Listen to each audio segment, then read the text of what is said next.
शीन के ऊपर लगी हुई है ज़बर, ठीक हो गया। इसके साथ क्या है, अलीफ है। तो जहाँ भी आपको अलीफ नज़र आए और उससे पहले हरफ पे ज़बर नज़र आए, ये कायदा है अलीफ का। अलीफ से पहले हरफ पे जब ज़बर आ जाती है तो वो पहले वाले हरफ को उस अलीफ के साथ मिलाते हुए एक अलीफ के बराबर लंबा करते हैं। अब ये ज़बर किसके ऊपर आई है, शीन के ऊपर। तो अलीफ से पहले वाला हरफ कौन सा बनता है, शीन बनता है। पहले की तरफ जाना है, आगे की तरफ, बाद की तरफ नहीं जाना। पहले देखना है, अलीफ से पहले हरफ पे ज़बर आ गई है, तो अब हमने क्या करना है, शीन को अलीफ के साथ मिलाते हुए एक अलीफ के बराबर लंबा करना है। तो कैसे करेंगे, शीन अलीफ ज़बर शा। अगर तो ये अलीफ ना होता फिर हमने पढ़ना था शीन ज़बर शा। अलीफ के आने की वजह से और अलीफ से पहले ज़बर आने की वजह से वो लफ्ज़ जो है उसके साथ मिलाते हुए एक अलीफ के बराबर लंबा हो गया। शा, शीन अलीफ ज़बर शा। नहमदुहु व नुसल्ली अला रसूलिहिल करीम, अम्मा बअद फ़अऊज़ु बिल्लाहि मिनश शैतानिर रजीम, बिस्मिल्लाहिर रहमानिर रहीम। अस्सलामु अलैकुम व रहमतुल्लाहि व बरकातुहू। उम्मीद है आप सब खैरियत से होंगे। इंशाल्लाह जहाँ होंगे ईमान और सेहत की नेमत से माला माल होंगे। हाँ जी, तो आगाज़ करते हैं हम अपने आज के सबक का दुआओं के साथ। तो चलिए शुरू करते हैं। अल्लाहुम्मा सल्ली अला सय्यिदिना व मौलाना मुहम्मदिन व अला आलि सय्यिदिना व मौलाना मुहम्मदिन व बारिक व सल्लिम। रब्बि इश्रह ली सदरी व यस्सिर ली अमरी वहलुल उक़दतम मिन लिसानी यफ़क़हू क़ौली। Rabbi ज़िदना इल्मा, rabbi ज़िदना इल्मा, rabbi ज़िदना इल्मा। अऊज़ु बिल्लाहि मिनश शैतानिर रजीम, बिस्मिल्लाहिर रहमानिर रहीम। हाँ जी, ये वाव है।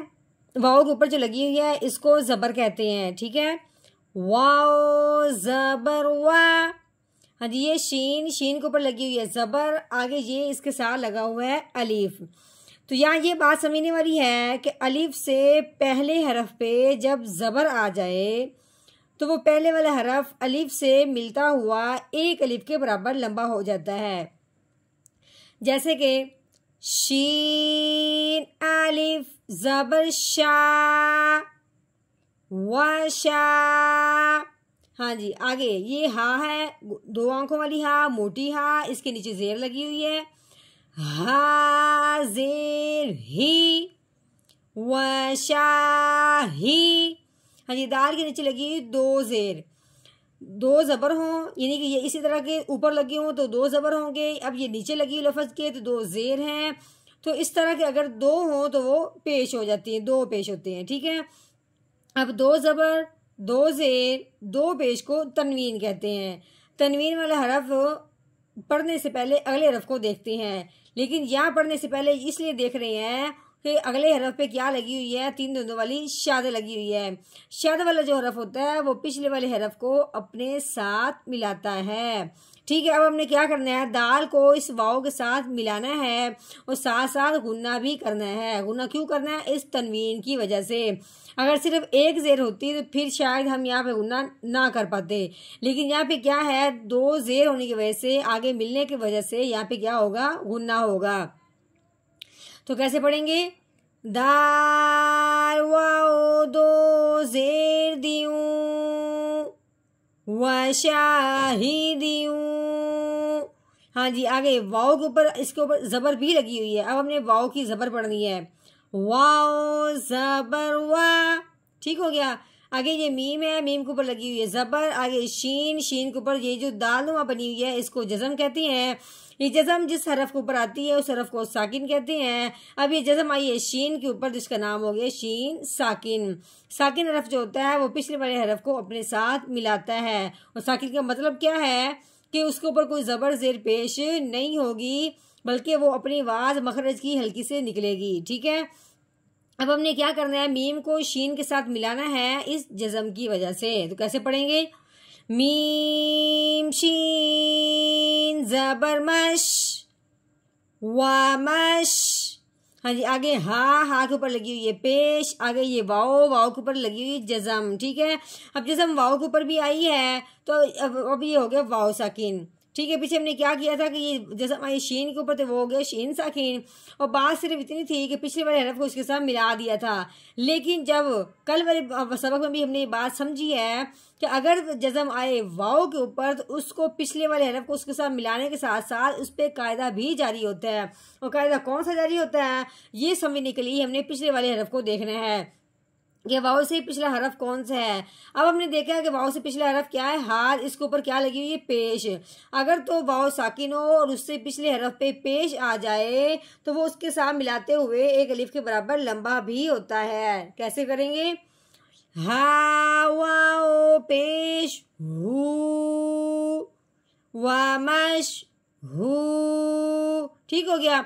आगे दाल के नीचे आ गई है दो जेर। ठीक है, दाल के नीचे दो जेर है, इसका नाम हो गया तनवीन।